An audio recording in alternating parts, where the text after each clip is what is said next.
Halo warga Konoha sekalian. Guys, kalian sadar nggak sih kenapa kalau saat terjadi demo besar-besaran, pemuka agama itu jarang yang turun ke lapangan? Jarang banget. Kecuali kasus penistaan agama. Kalau itu pemuka agama baru turun. Tapi kalau demo tentang undang-undang perampasan aset misalnya, kemudian hukum metong koruptor misalnya, kemudian ada undang-undang yang bermasalah misalnya, maka biasanya para pemuka agama diam aja, terutama masalah korupsi. Mereka diam aja gitu. Kenapa bisa seperti itu? Kenapa mereka jarang turun ke jalan? Apa alasannya? Apakah karena pemuka agama itu punya hubungan spesial dengan politisi-politisi? Apakah pemuka agama di Konoha itu punya hubungan pada saat kampanye gitu? Apakah pemuka-pemuka agama di Konoha itu menerima setoran dari politisi-politisi gitu? Kalau mereka turun ke jalan, apakah itu merusak citra mereka di mata para politisi gitu? Apakah ini ada semacam transaksi rahasia? Bagaimana modusnya? Kenapa pemuka agama itu jarang turun ke jalan? Kemudian kalau kita perhatikan di negara-negara yang mayoritas tidak peduli dengan agama, ya seperti negara-negara Nordik, ya Norwegia dan sebagainya, di sana jarang banget ada pemuka agama, tapi jarang korupsi gitu. Sementara di Konoha, ya salah satu negara paling banyak pemuka agama, ya sedikit-sedikit kalau kita melakukan perselingkuhan, maka kamu akan dilaknat di neraka ya. Kalau lu minum miras, oh dosamu segini-segini gitu ya. Tapi kalau bicara tentang korupsi, mereka diam aja. Padahal koruptor itu, menurut keyakinan saya, itu sangat mempengaruhi nasib jutaan orang di Konoha. Bayangkan kalau ada koruptor mengkorupsi beberapa duit ratusan miliar atau triliun. Bayangkan kalau duit itu dibangun sekolah, ya, kemudian jadi beasiswa, sudah berapa siswa yang bisa hidup dari duit hasil korupsi tersebut. Tapi pemuka agama di Konoha nggak peduli gitu ya. Jadi baru-baru ini ada rencana demo besar-besaran 27 Agustus. Nah, yang jadi pertanyaan, apakah demo ini penting atau tidak? Apakah kita harus turun ke jalan atau tidak? Di video ini saya akan bongkar sampai ke akar-akarnya. Kemudian kenapa pemuka agama tidak pernah turun ke jalan dan tidak pernah menyuarakan di media sosial? Apa alasannya? Karl Marx pernah mengatakan, di negara yang religius biasanya koruptornya banyak. Dulu waktu saya SMP, SMA, saya berpikir Karl Marx ini sesat gitu ya. Tapi setelah saya dewasa, saya memperhatikan di Konoha, iya juga ya, ada benernya juga gitu. Biasanya negara-negara paling korup di dunia ini adalah negara-negara yang religius. 10 negara paling korup di dunia seperti Afghanistan, kemudian Suriah, Pakistan, Nigeria, dan sebagainya. Itu kan negara-negara yang paling religius kan, negara yang paling peduli dengan agama kan.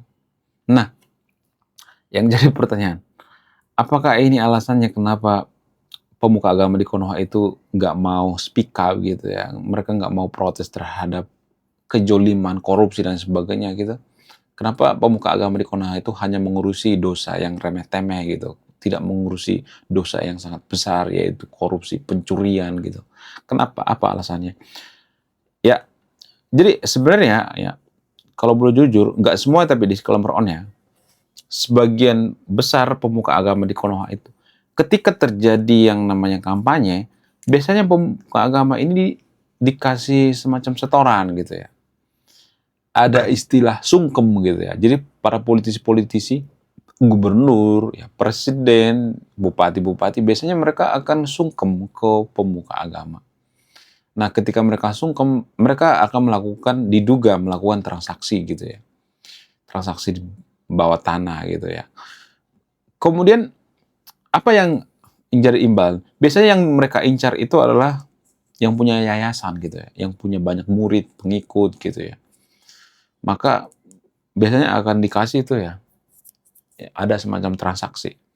Jadi secara tidak langsung pengikut-pengikutnya dijual, dieksploitasi gitu. Itu betapa liciknya pemuka agama di Konoha.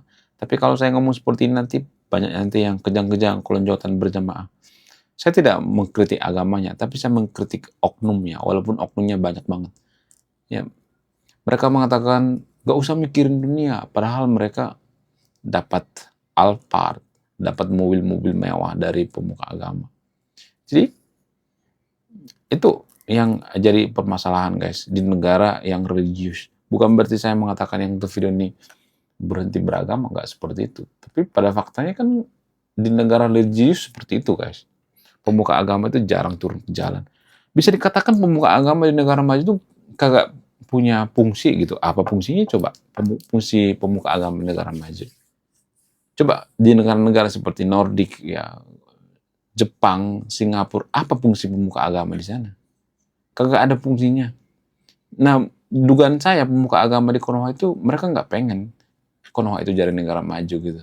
Sehingga mereka ya mengeksploitasi masyarakat, ya, memanfaatkan rakyat gitu. Kerja kagak, ya cuman cuap-cuap doang, dapat duit banyak gitu. Jadi ini tidak bagus guys. Tradisi seperti ini tidak bagus ya, harus dihilangkan ya. Ya walaupun oknumnya ada banyak banget ya, ada ratusan ribu ya oknumnya di Konoha. Nah, sama halnya dengan rencana demo baru-baru ini tanggal 27 katanya. Tapi kalau saya perhatikan nggak ada tuh pemuka agama yang koar-koar gitu ya, teriak-teriak tentang undang-undang perampasan aset gitu ya.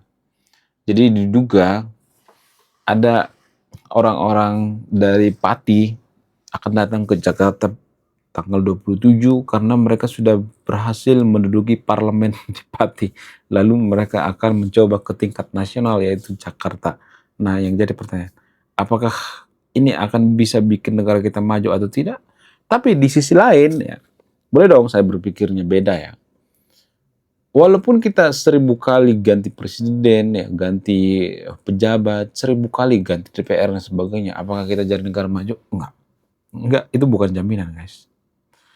Sebenarnya yang perlu diganti itu adalah mindset masyarakatnya. Ya, masyarakat kita itu tidak akan bisa jadi negara maju kalau nggak berpikir kritis. Kagak bisa. Mindset dulu dibenerin gitu. Mindset seperti apa? Ada banyak mindset yang perlu dibenerin. Yang pertama itu, mindset jangan berpikir bahwa Konoha itu bisa jadi negara maju karena satu orang. Itu mindsetnya harus dirubah dulu. Konoha bisa jadi negara maju itu karena mayoritas masyarakatnya berpikir kritis. Mayoritas masyarakatnya itu pengen maju. Kalau mayoritas masyarakat kita tuh nggak pengen maju, gimana mau maju coba? Ya kan? Jadi mindsetnya dulu gitu. Mau ribuan kali ganti presiden nggak bakal ngaruh. Mau presiden kita Xi Jinping, ya, siapapun presiden kita, nggak bakal bisa jadi negara maju. Kalau pola pikir masyarakatnya tidak berubah. Harus berubah dong ya pola pikirnya. Ya, pola pikir seperti apa lagi yang perlu dirubah? Pola pikir yang menuhankan pemuka agama. Nah, di Konoha itu kan banyak orang yang menuhankan pemuka agama. Sehingga apa? Sehingga apapun yang dikatakan pemuka agama itu akan diikuti gitu. Itulah alasan kenapa pemuka agama itu bisa mengatakan, ya, dengan lantang mereka mengatakan, gue jamin kalau lu calon DPR, lu memberikan apa yang saya katakan, lu pasti dipilih gitu. Kenapa pemuka agama berani ngomong seperti itu? Karena apa? Karena kita menuhankan pemuka agama. Jadi warga Konoha itu menuhankan pemuka agama. Warga Konoha itu tidak pernah mengkritisi pemuka agama. Jarang banget mengkritisi pemuka agama. Kalau ada yang mengkritisi pemuka agama, maka akan selesai gitu. Ya, di Konoha jarang banget ya mengkritisi pemuka agama. Pantang gitu ya mengkritisi pemuka agama. Padahal mereka tuh sangat menentukan kemajuan suatu bangsa, guys. Mereka mengurusi yang namanya politik. Seperti misalnya diduga ya banyak pemuka agama di Konoha itu dapat jatah dari politisi-politisi. Ya pada saat kampanye mereka dapat jatah gitu. Ya mereka tidak melakukan tanda tangan gitu, tapi mereka melakukan transaksi di bawah meja. Menurut saya pribadi, ya ini sangat krusial sekali ya. Jadi ini mempengaruhi kemajuan satu bangsa. Pemuka agama itu menjual suara pengikutnya demi duit, demi kesenangan pribadi gitu. Itu sangat berbahaya sekali. Jadi itulah alasan kenapa pemuka agama itu tidak mau demo. Ngapain demo gitu? Ya saya tahu ya, MUI di Konoha itu mengeluarkan yang namanya fatwa hukum metong koruptor. Tapi fatwanya itu nggak ini, apa namanya, nggak niat gitu ya. Kayak ya udahlah gitu ya, kayak dipaksa gitu. Ya udahlah, harusnya kan ya mereka menggaungkan gitu tiap hari ya. Ayo hukum metong koruptor, hukum metong koruptor. Sehingga koruptor pada jera gitu ya. Mereka tidak mau yang namanya nyolong lagi gitu. Ya kan? Tapi ini hal yang sangat susah ya di Konoha. Susah banget. Ya, kemudian apakah kita turun ke jalan? Boleh-boleh aja turun ke jalan ya. Jadi teman-teman yang nonton video ini, kalau misalnya kemarin kan ada yang nanya, gimana kita turun ke jalan enggak gitu? Kita demo apa enggak? Gimana menurut abang katanya? Menurut keyakinan saya boleh-boleh aja turun ke jalan, tapi jangan merusak fasilitas umum ya, fasum. Karena itu duit rakyat juga gitu ya, duit kita juga itu yang keluar gitu. Jangan merusak ya, jangan anarkis ya. Demo boleh-boleh aja, itu hak ya, di negara demokrasi, nggak jadi masalah. Mau 3 orang yang demo, mau 1 juta yang demo, ya sah-sah aja, nggak jadi masalah ya.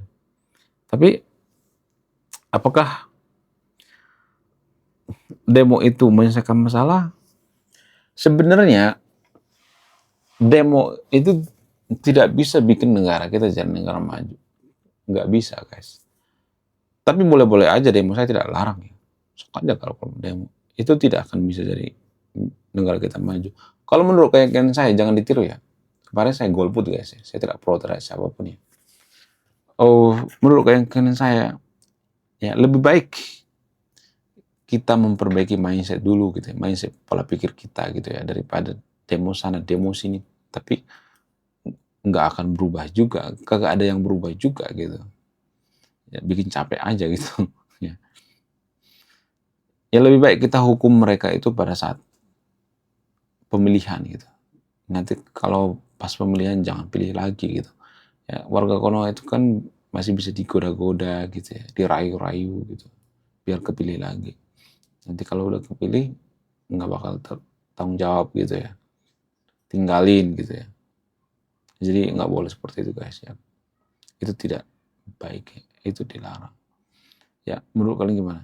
Coba tulis di kolom komentar ya. Saya tidak akan berpihak pada siapapun di sini ya. Disclaimer orangnya, saya bukan budget pemerintah, saya juga tidak memprovokasi untuk demo. Tapi ya boleh-boleh aja kalau demo, tapi jangan merusak fasilitas umum ya guys ya. Janji ya. Sekian video ini, saya warga intelektual, salam nasional.